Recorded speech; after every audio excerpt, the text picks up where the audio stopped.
안녕하세요. 강집사에 알게 될 거야 히브리서 편 함께 공부하겠습니다.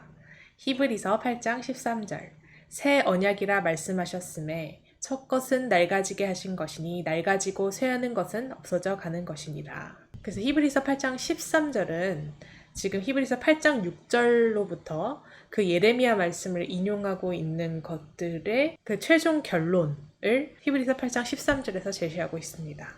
그래서 새 언약이라 말씀하셨음에 첫 것은 낡아지게 하신 것이니 낡아지고 쇠하는 것은 없어져 가는 것이니라. 그래서 새 언약이라고 말씀했다라고 하는 지금 13절은 결국 그 히브리서 8장 6절로부터 이제 예수 그리스도는 더 아름다운 직분을 얻으셨고 그 더 좋은 언약의 중보자시다 라고 하면서 이 첫 번째 언약, 그래서 시내산에서 출애굽 당시에 이스라엘 백성에게 주어졌던 그 첫 번째 언약이 7절에 보면 무흠했다면 두 번째 것을 요구할 일이 없었을 것인데 그렇지 않았다라는 얘기를 그 8절로부터 12절까지 그 예레미야를 인용함으로 하면서 히브리서 저자가 얘기를 하고 있습니다. 그래서 13절에서 새 언약이라고 말씀했다라는 것을 특별히 꼬집어서 강조하고 있는데 이것은 예레미야 31장 이하에서 그 8절에서 인용하고 있는 내가 이스라엘 집과 유다 집과 더불어 새 언약을 맺으리라 라고 하는 그 부분에서 언급하고 있는 그 새 언약이라는 것을 지금 13절에서 다시 언급함으로써 이스라엘 백성에게 약속됐던 그 새 언약은 옛 언약을 조금 수정한다거나 옛 언약을 유지하는 것이 아니라 옛 언약은 없어져 가는 거다라는 것을 13절에서 말하는 겁니다. 첫 것은 낡아지게 하신 것이다. 낡아지고 쇠하는 것이라는 것은 없어져 가는 것이다. 를 분명히 하고 있습니다.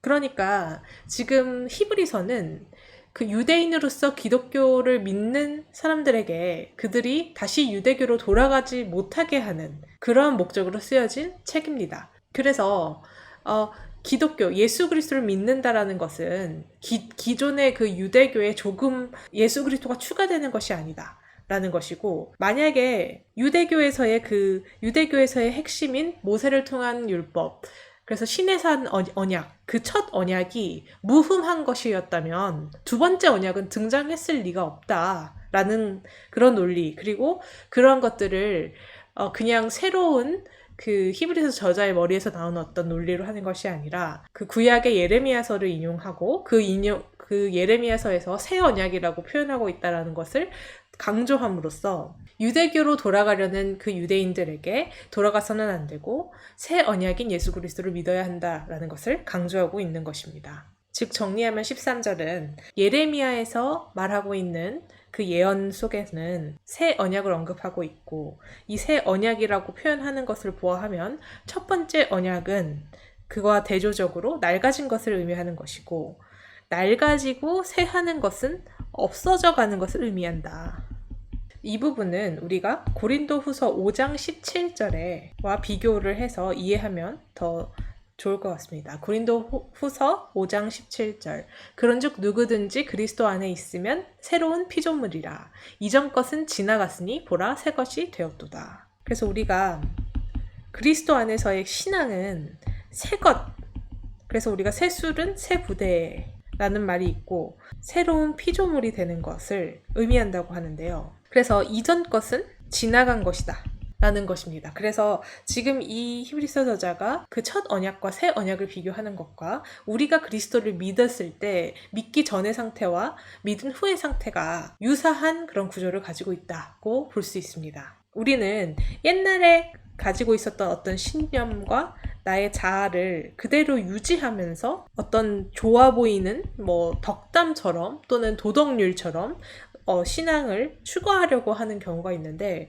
이런 경우에는 맞지 않는다. 애초에 성립할 수 없고 그렇기 때문에 이러한 모습의 신앙은 위선일 수밖에 없다. 내가 옛 자아를 그대로 가지고 있으면서 신앙을 갖는다라는 것은 불가능한 거고 이 옛 자아는 폐기되어져야지 우리가 새로운 피조물이 될 수 있다.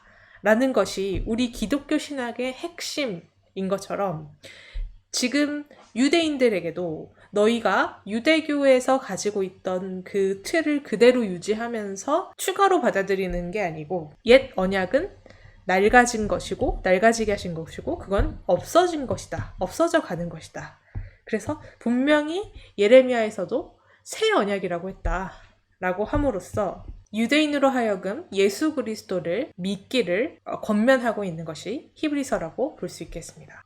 그래서 우리 현대의 예수 그리스도를 믿는 우리에게 주는 교훈은 우리가 낡아진 옛 자아를 가진 상태에서 신앙을 받아들여서는 안 된다.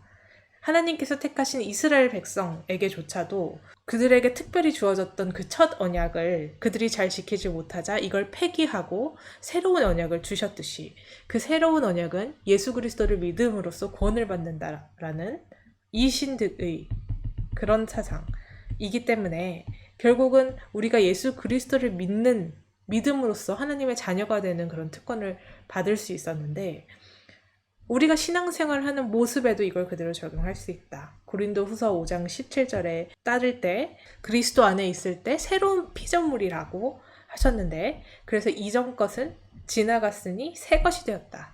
그래서 이전 것을 온전히 폐기한 상황에서만 우리가 새 것이 되어줄 수 있고 그리스도 안에서 새 피조물이 되어줄 수 있다. 이 점을 우리가 명확하게 인식하고 혹시 나는 이전 것들을 그대로 유지하고 하면서 하나님을 믿는다고 하고 있지는 않은지를 우리 각자가 돌아봐야 할 것입니다. 다음 시간에 9장으로 이어서 살펴보겠습니다. 감사합니다.